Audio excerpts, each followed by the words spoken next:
A depressão é um problema frequente. Mais de 320 milhões de pessoas no mundo têm essa doença, sendo que aqui no Brasil, quase 6% da população tem esse diagnóstico, que é também um problema recorrente, ou seja, episódios ficam voltando, tendem a se repetir, cada vez mais graves e resistentes ao tratamento, se não forem adequadamente tratados. E ela também é incapacitante. Segundo a Organização Mundial da Saúde, ela é a principal causa de incapacitação no mundo hoje em dia. E ela é diferente de uma tristeza normal, que é uma emoção que nós podemos ter em reação a alguma situação, mas que costuma ser passageira. Nesse vídeo nós vamos ver os sintomas de depressão e o impacto deles na nossa saúde. Vem comigo, me acompanha?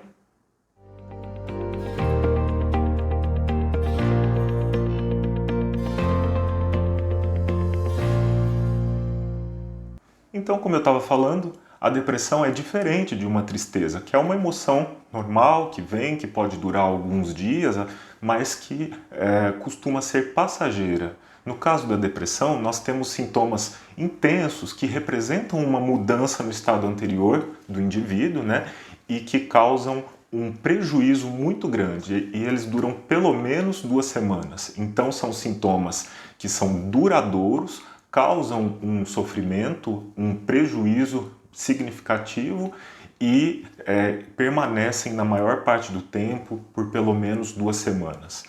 Várias áreas da vida do indivíduo são afetadas. As relações, o trabalho, os estudos, o lazer e inclusive o autocuidado, que seria o cuidado com a saúde, com a higiene. E várias esferas do funcionamento psíquico são alteradas. A gente costuma lembrar sempre dos sintomas de humor, mas também existem sintomas nas esferas cognitiva, motora e mesmo física, que eu vou falar agora. Bom, com relação ao humor, nós temos aí o humor deprimido, a tristeza, o sentimento de vazio, a pessoa se sente para baixo, perde o interesse ou o prazer nas coisas que ela normalmente gosta, tem uma baixa autoestima muito importante a ponto de chegar à culpa, à sensação de inutilidade, de fracasso ou de ser um fardo para os seus familiares, para as pessoas com que convive. Um pessimismo e desesperança que podem ser tão intensos a ponto da pessoa pensar que a vida não tem sentido, a vida dela não tem sentido, e ela tem pensamentos de morte, ideias de suicídio, planos suicidas. Inclusive, o suicídio, nós vamos falar sobre isso mais no canal, mas ele é a complicação mais grave da depressão. Nós sabemos hoje que 800 mil pessoas por ano cometem suicídio, e um dos principais fatores de risco é ter um transtorno psiquiátrico. E dentro dos transtornos psiquiátricos, a depressão provavelmente, com certeza, ela é a mais prevalente.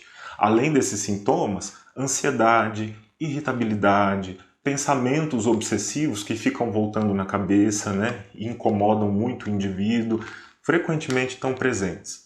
Também falei de sintomas da esfera somática, que seriam sintomas físicos: baixa energia, fraqueza, falta de impulso e alguns sintomas que podem ser até opostos, como, por exemplo, a alteração do apetite para mais ou para menos, levando a ganho ou perda de peso, e também a alteração do sono, com sonolência excessiva ou insônia, que seria a dificuldade para começar a dormir, despertares frequentes durante a noite, ou dificuldade, ou a pessoa desperta mais cedo do que o normal e não consegue voltar a dormir lá no fim da noite. Esses sintomas são muito frequentes e podem acontecer de maneira diferente entre depressões que são mais melancólicas ou depressões que a gente chama de atípicas, que são esses sintomas às vezes opostos que eu falei. Nós também temos alterações cognitivas. O que eu quero dizer com cognição? São aquelas funções cerebrais relacionadas à atenção, ao raciocínio, à memória, ao planejamento, e esses sintomas levam a muitas dificuldades, por exemplo, no trabalho, nos estudos. A falta de memória às vezes é tão importante que em idosos ela pode ser confundida com demência. A gente chama essa situação de pseudodemência, e essa diferença do diagnóstico tem que ser feita. baseada na história clínica do indivíduo, né? Quando esses sintomas de depressão eles estão juntos com a perda de memória, muito possivelmente eles são, na verdade, o problema de memória é relacionado com a depressão. Mas o médico tem que fazer o diagnóstico adequado dessa situação, que ela é muito importante.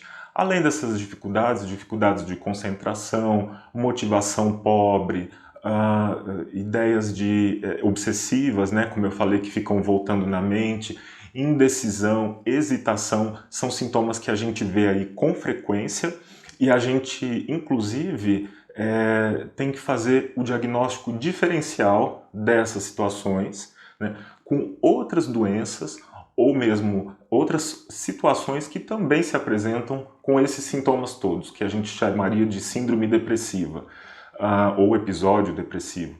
Algumas drogas, alguns medicamentos, algumas doenças clínicas, né, elas se manifestam com sintomas depressivos e aí o médico, ao avaliar, precisa excluir essas possíveis causas. Ou mesmo um outro diagnóstico psiquiátrico. Por exemplo, no transtorno bipolar, uma das fases é a fase depressiva, né? E esse diagnóstico tem que ser feito adequadamente, conforme eu comentei com vocês no vídeo de transtorno bipolar aí do canal.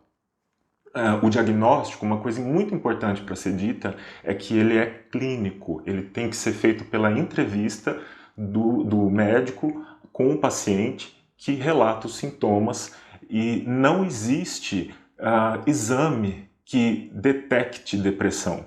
Os exames, quando nós pedimos, eles servem para excluir outras causas, como, por exemplo, doenças hormonais. Vou dar o exemplo do hipotireoidismo, né, que é uma doença da redução aí dos hormônios tiroidianos e que pode causar cansaço, fraqueza, lentificação, lentidão, ganho de peso e até mesmo tristeza, humor deprimido, e que melhoram com o tratamento apropriado desse problema hormonal. E, portanto, fica aí a dica, não existem exames que detectem a depressão. Mapeamento cerebral, dosagem de serotonina, isso tudo é balela. Podem até haver pesquisas, né, com esses assuntos, buscando aí novas estratégias, mas no campo clínico, né, os médicos eles não usam exames para fazer o diagnóstico de depressão, apenas para excluir as condições que podem mimetizar um quadro depressivo, que podem produzir sintomas depressivos. E é muito importante falar de diagnóstico, porque olha só, nos países desenvolvidos, cerca de 50% das pessoas que têm depressão, elas não foram diagnosticadas apropriadamente. E nos países em desenvolvimento como o nosso, essas estatísticas são até maiores, podem chegar a 80%, 90%.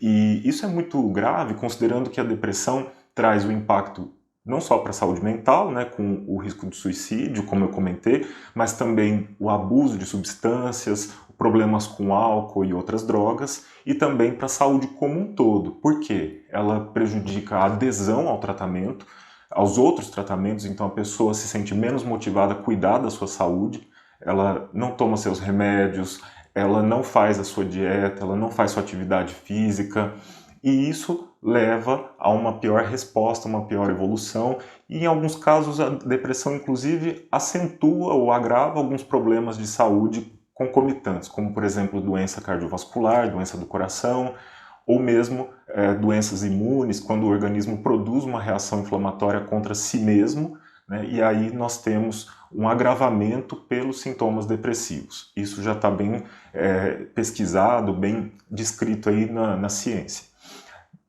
Nós temos maior utilização de medicamentos de uma maneira geral, né, seja para dor, que é muito comum na depressão, seja para dormir, mesmo inadequadamente aí usado, né, por conta própria, maior utilização dos serviços de saúde, mais afastamentos do trabalho, aposentadorias, incapacidade laboral, e por isso ela é a doença mais incapacitante aí, com muitos custos para a saúde pública. O tratamento eu vou falar no próximo vídeo, mas ele frequentemente envolve a psicoterapia, né, que é o tratamento psicológico, e o uso de medicações. E a medicação, ela tem que ser acompanhada, né, porque ela tem os seus efeitos colaterais e existe um tempo, né, de pelo menos 2 semanas, 2 a 4 semanas para que o remédio faça efeito. Por isso nós temos que ter muita atenção ao paciente nesse momento crítico, desse começo de tratamento, em que ele ainda não melhorou e ele pode estar pensando em suicídio. Uma atenção redobrada nós temos que ter nessa fase crítica, delicada, que é o início do tratamento. E, por fim, então, eu queria fazer uma consideração aí de que a depressão ela não é frescura, ela não é fraqueza e nem falta de Deus, falta de religião. Ela é uma doença complexa, como nós vimos, e também um grave problema de saúde pública que tem que ser reconhecido e adequadamente tratado com acompanhamento de perto pelo profissional de saúde, pelo médico ou pelo psicólogo. Se você gostou desse vídeo, eu peço para você curtir e compartilhar com as pessoas aí que você gosta e também se inscrever no canal, porque aí você recebe a notificação de novos vídeos sobre esse e sobre outros assuntos. Muito obrigado pela sua companhia e até a próxima!